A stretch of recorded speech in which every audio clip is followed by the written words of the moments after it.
HN news కి స్వాగతం. ఈ రోజు ముఖ్యాంశాలు చూద్దాం. రానున్న 4 రోజుల పాటు తెలంగాణలో తేలికపాటి నుంచి భారీ వర్షాలు కురిసే అవకాశం ఉంది. కేటు, గస్తూట, ఖమ్మం, నల్గొండ, సూర్యాపేట, మహబూబాబాద్, వరంగల్, హన్మకొండ, జనగాం, సిద్దిపేట, దాద్రి, భోంగీర్, రంగారెడ్డి, హైదరాబాద్, మేడ్చల్, మల్కాజిగిరి, వికారాబాద్, సంగారెడ్డి, కురుపరది, మదక్ నగర్, మహమ్మద్, సంగారెడ్డి, కుంభానగర్, మెదక్లో తేలికపాటి నుంచి ఓ మోస్తరు వర్షాలు కురుస్తాయని హైదరాబాద్ వాతావరణ కేంద్రం తెలిపింది. గురువారం నారాయణపేట, గద్వాల జిల్లాలో, శుక్రవారం వికారాబాద్, సంగారెడ్డి, మెదక్, కామారెడ్డి, మహబూబ్ నగర్, నాగర్ కర్నూల్, వనపర్తి, నారాయణపేట, గద్వాల్లో భారీ వర్షాలు కురుస్తాయని నల్గొండ, సూర్యాపేట, మహబూబాబాద్, వరంగల్, హన్మకొండ, జనగాం, సిద్దిపేట, రంగారెడ్డి, మేడ్చల్, నాగర్ కర్నూల్, మేడ్చల్లో ఓ మోస్తరు వర్షాలు కురిసే అవకాశం ఉంది. శనివారం వికారాబాద్, సంగారెడ్డి, మహబూబ్ నగర్, నాగర్ కర్నూల్, వనపర్తి, నారాయణపేట, గద్వాల్లో భారీ వర్షం కురిసింది అంచనా వేయబడింది. కాగా భూపాలపల్లి మార్లలో కట్టగూడెం, ఖమ్మం, నల్గొండ, సూర్యాపేట, మహబూబాబాద్, వరంగల్, హన్మకొండ, జనగాం, సిద్దిపేట, దాద్రి, భోంగీర్, రంగారెడ్డి, హైదరాబాద్, మేడ్చల్, మల్కాజిగిరి, కుంబుల్ నగర్, వికారాబాద్, ఎస్ఐసిసి, వనపర్తి, నారాయణపేట మరియు గద్వాల్ ఆదివారం ఆదిలాబాద్, ఆసిఫాబాద్, మంచిర్యాల, నిర్మల్, నిజామాబాద్, జగిత్యాల, రాజన్న, సిరిసిల్ల, కరీంనగర్, పడపల్లి, భూపాలపల్లి, మాల్గో, నల్గొండ, సూర్యాపేట, మహబూబాబాద్, హన్మకొండలో వర్షం కురిసే అవకాశం ఉంది. ఈ నేపథ్యంలో సంబంధిత జిల్లాలకు వాతావరణ శాఖ ఎల్లో అలర్ట్ ప్రకటించింది. లోని మహాఘాట్ బంధన్ లో సీట్ల పంపకంపై కొనసాగుతున్న ఉద్రిక్తత మధ్య ఢిల్లీ నుండి పంపబడిన కాంగ్రెస్ సీనియర్ నాయకుడు అశోక్ గెహ్లాట్ ఈ రోజు పాట్నా చేరుకుని ఆర్జేడీ అధినేత లాలూ ప్రసాద్ యాదవ్ మరియు ఆయన కుమారుడు తేజస్వి యాదవ్ లను కలిశారు. అక్టోబర్ 23న జరిగే సంయుక్త విలేకరుల సమావేశంలో భవిష్యత్తు వ్యూహాన్ని వెల్లడిస్తామని, ఆయన అంతా బాగానే ఉంది అనే సంజ్ఞతో అన్నారు. ఆర్జేడీ అధినేత లాలూ ప్రసాద్ యాదవ్ మరియు బీహార్లోని మహాఘాట్ బంధన్ నాయకుడు తేజస్వి యాదవ్ తో దాదాపు అరగంట పాటు ఫలవంతమైన చర్చలు జరిపానని, ఈ విషయంలో గురువారం విలేకరుల సమావేశం ఏర్పాటు చేసి ప్రజల ముందు ఉంచుతామని గెహ్లాట్ ఈ రోజు ఇక్కడ విలేకరులతో అన్నారు. జాతీయ ప్రజాస్వామ్య కూటమి ఎన్డీఏకి వ్యతిరేకంగా ఐక్యంగా ఎన్నికల్లో పోరాడేందుకు మహాగఠ్ బంధన్ సిద్దమవుతుందని రాజస్థాన్ మాజీ ముఖ్యమంత్రి గెహ్లాట్ అన్నారు. లోక్సభలో ప్రతిపక్ష నాయకుడు రాహుల్ గాంధీ మరియు తేజస్వి యాదవ్ సంయుక్తంగా బీహార్లో ఎన్నికల ప్రచారాన్ని ప్రారంభిస్తారని ఆయన అన్నారు. ఉస్మానియా ఆసుపత్రి కొత్త భవన నిర్మాణాన్ని 2 ఏళ్లలోపు పూర్తి చేయాలని ముఖ్యమంత్రి రేవంత్ రెడ్డి అధికారులను ఆదేశించారు. ఆధునిక సౌకర్యాలతో కూడిన విలాసవంతమైన ఆసుపత్రి భవన నిర్మాణాన్ని త్వరగా పూర్తి చేయాలని ముఖ్యమంత్రి అన్నారు. గోషామహల్ స్టేడియం స్థలంలో ఉస్మానియా ఆసుపత్రి కొత్త భవనాన్ని నిర్మించాలని నిర్ణయించారు. ఈ రోజు తన నివాసంలో జరిగిన అధికారుల సమావేశంలో ఆసుపత్రి నిర్మాణ పనుల పురోగతిని ముఖ్యమంత్రి సమీక్షించారు. ఆసుపత్రికి అవసరమైన వైద్య పరికరాల కొనుగోలుకు సంబంధించి వివరాలను ఆయన పొందారు. కొత్త ఆధునిక ఆసుపత్రి భవనంలో మెరుగైన వైద్య సేవల కోసం అత్యంత ఆధునిక వైద్య పరికరాలను కొనుగోలు చేయాలని ముఖ్యమంత్రి అధికారులను ఆదేశించారు. ఈ విషయంలో సమర్థవంతమైన ప్రణాళికను ఆయన ఆదేశించారు. ఆసుపత్రి భవనంలో పెద్ద సంఖ్యలో గదులు, ల్యాబ్లు మరియు ఇతర సౌకర్యాల ప్రకారం ఆధునిక వైద్య పరికరాలను నిర్ణయించాలని ఇంజనీరింగ్ విభాగానికి చెందిన అధికారులను కోరారు. ఆసుపత్రి చుట్టూ మెరుగైన రోడ్లు నెట్వర్క్ ఏర్పాటు చేయాలని మరియు స్థానిక ప్రజలు ట్రాఫిక్ సమస్యలను ఎదుర్కోవాల్సిన అవసరం లేకుండా ఆసుపత్రి ప్రాంగణంలో మెరుగైన సౌకర్యాలు కల్పించాలని రేవంత్ రెడ్డి అన్నారు. నిర్మాణ పనులను త్వరగా పూర్తి చేయడానికి వైద్య, ఆరోగ్య, పోలీసు, జీహెచ్ఎంసీ, ఆర్&బి, విద్యుత్ శాఖల అధికారులతో కూడిన సమన్వయ కమిటీని ఏర్పాటు చేస్తున్నట్లు ముఖ్యమంత్రి ప్రకటించారు. ఈ కమిటీని వెంటనే ఏర్పాటు చేసి ప్రతి 10 రోజులకు ఒకసారి నిర్మాణ పనులను స్వయంగా తనిఖీ చేసి ఎదుర్కొంటున్న సమస్యలను, పరిష్కారాలను కనుగొంటారు. ఆసుపత్రి భవనంలో అన్ని ప్రభావవంతమైన భద్రతా ఏర్పాట్లు ఉండేలా చూడాలని ఆయన సీనియర్ పోలీసు అధికారులను ఆదేశించారు. ఆసుపత్రి చుట్టూ మెరుగైన ట్రాఫిక్ నిర్వహణ ఉండాలి. ఆసుపత్రిని వివిధ ప్రాంతాలలో అనుసంధానించడానికి రోడ్డు నెట్వర్క్ మరియు రోడ్ల నిర్మాణాన్ని ప్రణాళిక సిద్దం చేయాలని ఆర్&బి అధికారులకు ఆదేశించారు. రాష్ట్రంలో నిర్మాణంలో ఉన్న అన్ని ఆసుపత్రులు మరియు వైద్య కళాశాలలకు ఒక సీనియర్ అధికారిని పర్యవేక్షకుడిగా నియమిస్తామని ముఖ్యమంత్రి చెప్పారు. పై అధికారులు 24 గంటలు నిర్మాణ పనులను పర్యవేక్షిస్తారు. అన్ని ఆసుపత్రులు, వైద్య కళాశాలలు నిర్మాణ పనులు జూన్ 2026 నాటికి పూర్తి చేయాలని ముఖ్యమంత్రి అన్నారు. ఈ సమావేశంలో ముఖ్యమంత్రి ప్రిన్సిపల్ సెక్రటరీలు వి శేషాద్రి, శ్రీనివాసరావు, ముఖ్యమంత్రి కార్యదర్శి Manik Raj, director general of police Shivadhar Reddy, police commissioner VC Sajjanar, వివిధ విభాగాల సీనియర్ అధికారులు వికాస్ రాజ్, క్రిస్టినా చోక్టు, ఆలంవర్తి, అలీ, ఫరూకీ, హరిచందన తదితరులు పాల్గొన్నారు. తెలంగాణ సంస్కృతి సాంప్రదాయాలను ప్రతిబింబించేలా రాష్ట్ర సచివాలయం రూపొందించబడిందని, దేశంలోని ఏ ఇతర రాష్ట్రానికి భిన్నంగా ఇది ఉందని ప్రఖ్యాత ఆర్కిటెక్ట్ పూణే ఎం కోనేసౌ ఆస్కార్, పూణే ఆర్కిటెక్ట్స్ సహా వ్యవస్థాపకుడు అన్నారు. సచివాలయ నిర్మాణానికి పూర్తి ఘనత అప్పటి ముఖ్యమంత్రి కేసీఆర్ కే దక్కుతున్నదని ఆయన అన్నారు. వివిధ దేశాల నిర్మాణ శైలులపై తనకు పూర్తి అవగాహన ఉందని, ప్రతి అంశాన్ని జాగ్రత్తగా పరిశీలిస్తానని ఆయన అన్నారు.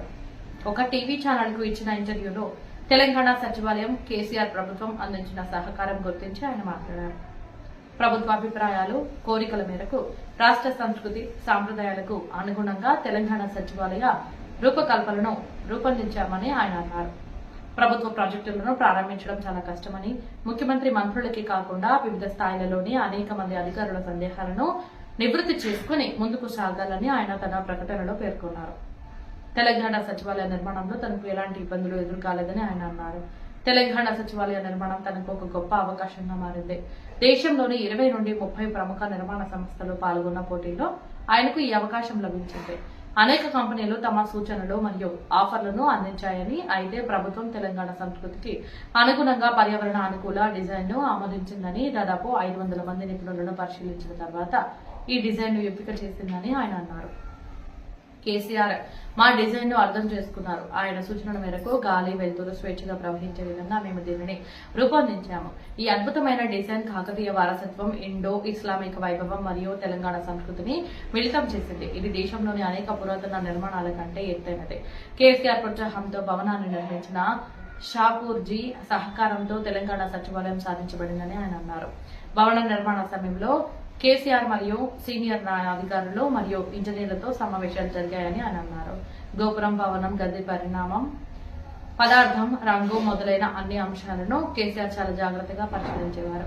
సచివాలయంపై మేము 34 గోపురాలను నిర్మించాం. అత్యాధునిక సాంకేతికతతో పర్యావరణ అనుకూల పద్ధతిలో నిర్మించిన దేశంలోని ఏకైక సచివాలయం తెలంగాణ సచివాలయం. జూబ్లీహిల్స్ అసెంబ్లీ నియోజకవర్గానికి ఉప ఎన్నికల నేపథ్యంలో బీఆర్ఎస్ పార్టీ రాజకీయ కార్యకలాపాలు జోరందుకున్నాయి. బీఆర్ఎస్ అధినేత మాజీ ముఖ్యమంత్రి కె చంద్రశేఖరరావు ఈ రోజు ఐరోలి ఫామ్ హౌస్ కు పార్టీ వర్కింగ్ ప్రెసిడెంట్ కేటీఆర్, మాజీ రాష్ట్ర మంత్రి టి హరీష్ రావులను పిలిపించి జూబ్లీహిల్స్ ఎన్నికల వ్యూహం, రాష్ట్రంలోని తాజా రాజకీయ పరిస్థితులపై వివరంగా చర్చించారు. ఇందులో పార్టీ ఎన్నికల సమావేశాలు, ఊరేగింపులు, ర్యాలీలు, రోడ్డు షోలపై చర్చించారు. అక్టోబర్ 23న జూబ్లీహిల్స్ అసెంబ్లీ నియోజకవర్గ ఇన్ఛార్జీలతో కేసీఆర్ సమావేశమవుతున్నారు. పార్టీ అధినేత కేసీఆర్ కూడా కేటీఆర్, హరీష్ రావులతో వారికి ఇచ్చిన సూచనలపై చర్చించారు. ప్రస్తుతం స్థానిక సంస్థల ఎన్నికలు నిర్వహించే సూచనలు కనిపించడం లేదు. దీని కారణంగా జిల్లాలకు ప్రాతినిధ్యం వహిస్తున్న ముఖ్యమైన బీఆర్ఎస్ నాయకులను హైదరాబాద్ కు పంపిస్తున్నారు. వివిధ డివిజన్లలో వారికి ఇచ్చిన ఎన్నికల బాధ్యతలపై కూడా చర్చించారు. జూబ్లీహిల్స్ అసెంబ్లీ నియోజకవర్గం బీఆర్ఎస్ సీటు అని కేసీఆర్ చెప్పారని పార్టీ వర్గాలు తెలిపాయి. దానిపై నియంత్రణ నిలుపుకోవడానికి అన్ని ప్రయత్నాలు చేయాలని ఆయన ఆదేశించారు.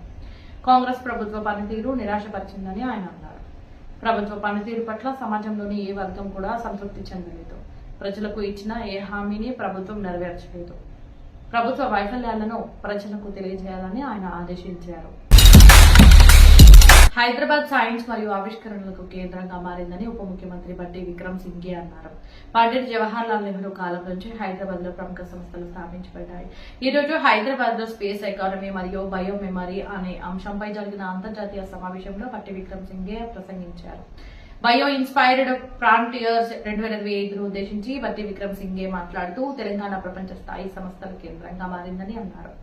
తెలంగాణ ప్రభుత్వం తరఫున పెట్టుబడులు పెట్టాలని ప్రపంచ సంస్థలను ఆహ్వానించారు. హైదరాబాద్ లో పరిశోధన సంస్థలు మరియు ఇతర సృజనాత్మకత సంస్థలను ఏర్పాటు చేయడానికి మంచి పెట్టుబడి అవకాశాలున్నాయని ఆయన అన్నారు. ముఖ్యమంత్రి రేవంత్ రెడ్డి నాయకత్వంలో తెలంగాణ ప్రభుత్వం సైన్స్ మరియు టెక్నాలజీ రంగంలో ప్రపంచ స్థాయి మౌలిక సదుపాయాలను అందిస్తుంది. తెలంగాణకు శాస్త్రవేత్తలు మరియు ఆవిష్కరణకర్తలను స్వాగతించారు మరియు హైదరాబాద్ లో అంతర్జాతీయ సమావేశాన్ని నిర్వహించడం ఆనందంగా ఉందని అన్నారు. జీవశాస్త్రం మరియు ఇతర రంగాలలో సాంకేతికతను ప్రోత్సహించడంలో ఈ సమావేశం ముఖ్యమైన పాత్ర పోషిస్తుందని ఆయన అన్నారు.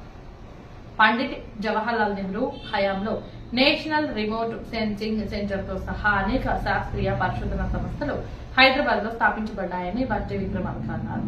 డిఆర్డీఓతో పాటు డిఆర్డీఎల్, డిఆర్ఏఎంఆర్ఎల్ వంటి ఇతర రక్షణ పరిశోధన సంస్థలు హైదరాబాద్ లో స్థాపించబడ్డాయని ఆయన అన్నారు. భారత్ డైనమిక్స్ లిమిటెడ్, మధాని, ఈసీఐఎల్ వంటి ప్రభుత్వ రంగ సంస్థలు స్థాపించబడ్డాయి. కొత్త తరాన్ని శాస్త్ర సాంకేతిక రంగంతో అనుసరించడంలో ప్రభుత్వం సహకరిస్తుందని ఆయన అన్నారు. హైదరాబాద్ మరియు చుట్టుపక్కల ఏర్పాటు చేసుకున్న వివిధ క్లస్టర్ల వివరాలకు బట్టి విక్రమార్క వివరించారు. ప్రపంచ స్థాయిలో హైదరాబాద్ పెట్టుబడికి అనువైన గమ్య స్థానంగా పరిగణిస్తున్నట్లు ఆయన అన్నారు. మరియు ఆరోగ్య మంత్రి దామోదర్ రాజ్ నరసింహ, ఐఎంఏ మరియు ఎన్ఎంజే క్యాన్సర్ ఇన్స్టిట్యూట్ హైదరాబాద్ సహకారంతో జిల్లా పోలీసులు పిఎస్ఆర్ గార్డెన్ లో నిర్వహించిన సమగ్ర ఆరోగ్య శిబిరాన్ని ప్రారంభించారు. ఈ శిబిరాన్ని జిల్లా పోలీసులు మరియు వారి కుటుంబాల కోసం నిర్వహించారు.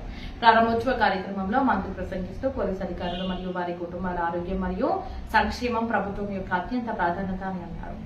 ఆరోగ్యం, విద్య మరియు ప్రజల వైద్య చికిత్స రంగాలలో ప్రభుత్వం సామాజిక బాధ్యతతో తీవ్రమైన చర్యలు తీసుకుంటుందని ఆయన అన్నారు. ఈ ఆరోగ్య శిబిరంలో వివిధ రంగాలకు చెందిన 13 మంది నిపుణులైన వైద్యులు సేవలు అందించారని దామోదర్ రాజ్ నరసింహ అన్నారు. గ్రామీణ ప్రాంతాల నుండి పట్టణ కేంద్రాల వరకు రాష్ట్రంలో ఆరోగ్య వ్యవస్థను బలోపేతం చేస్తున్నామని, తద్వారా సామాన్యులకు కూడా నాణ్యమైన చికిత్స సౌకర్యాలు లభిస్తాయని ఆయన అన్నారు.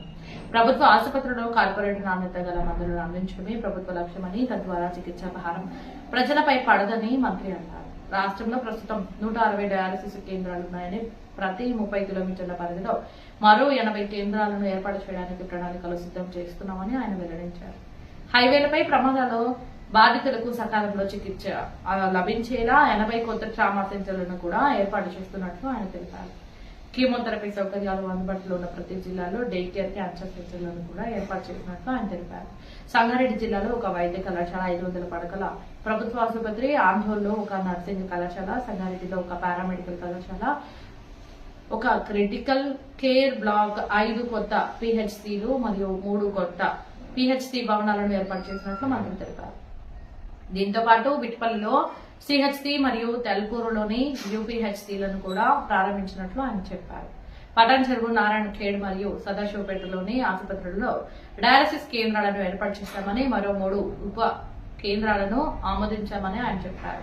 ఈ సందర్భంగా మంత్రి ఆరోగ్య శిబిరంలో అన్ని విభాగాలను తనిఖీ చేసి కియోస్క్ ద్వారా తన రక్తపోటును తనిఖీ చేయించుకున్నారని ఆయన చెప్పారు. కార్యక్రమంలో TGIAC chairperson Nirmala Jaggareddy, collector P Pravinya, SP Pratosh Pankaj, doctor Kiran Kumar, IMA జిల్లా అధ్యక్షుడు doctor Raju Goud, doctor Anand, doctor Sridhar, doctor శ్రీహరితో పాటు జిల్లా పోలీసు అధికారులు, వారి కుటుంబ సభ్యులు పెద్ద సంఖ్యలో పాల్గొన్నారు.